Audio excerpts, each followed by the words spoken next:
So, week 2 of the Bachelor season has officially ended. This week has, unfortunately, not been too eventful because they keep scolding and avoiding us with the whole walkout scene that still hasn't happened yet. But these past few episodes are as important as the first ones, given that these girls are still pretty fresh for Matt. He's still in these really early stages of getting to know them, and first impressions are still very important. This week has given us 2 single dates, 2 group dates, and 2 separate sets of alone time with Matt as the prize for winning the activities on these dates.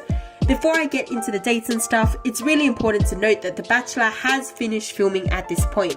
The winners have already won, and the editors have already seen everything that has and will happen. So the way editors have been and are setting up the girls right now is really important to take notice of.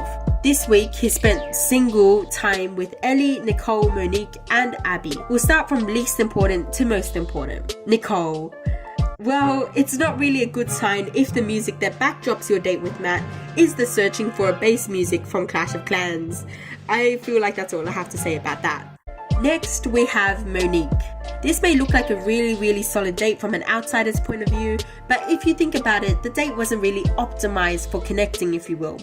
Matt and Monique were not sitting together, they weren't even on the same plane. They were talking to each other using their headphones and mic set, and the vroom vroom of the plane probably drowned out the sound a little bit. Matt even talked about this lack of connecting in his confessional, so that's not really a good sign. They had a really solid chat at the end though, but that doesn't really change my mind all too much. I still don't think Monique will be the winner, but perhaps she might actually have a shot at top 4. Abby. Abby definitely has probably the most sexual chemistry with Matt, as we could tell from the way things aired out on the episode. However, if we take into consideration the fact that Sugand and co were talking about how they probably would run out of things to talk about because all they have is sexual chemistry, and then we cut to Abby being so flustered she doesn't even know what to say, it kind of says a bit about the way they're going. Obviously, bachelors in the past, more so in America than Australia, have chosen winners based purely on sexual attraction and chemistry. However, I doubt that will be the outcome of this season, mainly because the previous seasons have been very tumultuous already, with really strange picks for the winners, and viewership has taken a bit of a tumble, with Ali's season causing a huge decline in viewership and Nick's season causing a massive uproar. Matt himself also seems like a really solid guy who, from the ads we can already tell, says "I love you" to someone, and love encompasses more of an emotional and mental connection. So essentially, in the voiceover whose voices over the ads himself's words, "This season, it's back to basics." Abby also might have a shot at the top 4, but for reasons previously mentioned in this episode and in the first episode of this Bachelor series, she will not be the winner. Finally, it's Ellie. Literally, why is this show even still airing? Matt was so supremely happy when he was with Ellie. I was starting to fall in love with her too. You could tell he was super happy. There was a lot of connecting and opportunities to connect on the date.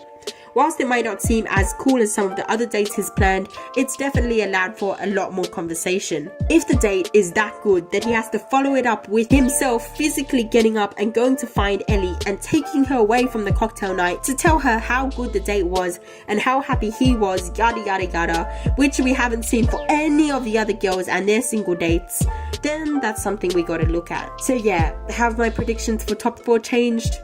Not really. Even though Chelsea and Helena, whatever her name is, weren't really featured that much this week, they have been consistently picked first for the rose ceremony and had those very enchantment intros. Sugand obviously is very prominent in the show at this current moment, so I don't really think I have to back up my reasoning for her in the final 4, but if anyone is going to be replaced in the top 4, it's Def Sugand. Has my prediction for the winner changed though? Yeah, no, it's Nikki. Absolutely not. Ellie's got it in the bag.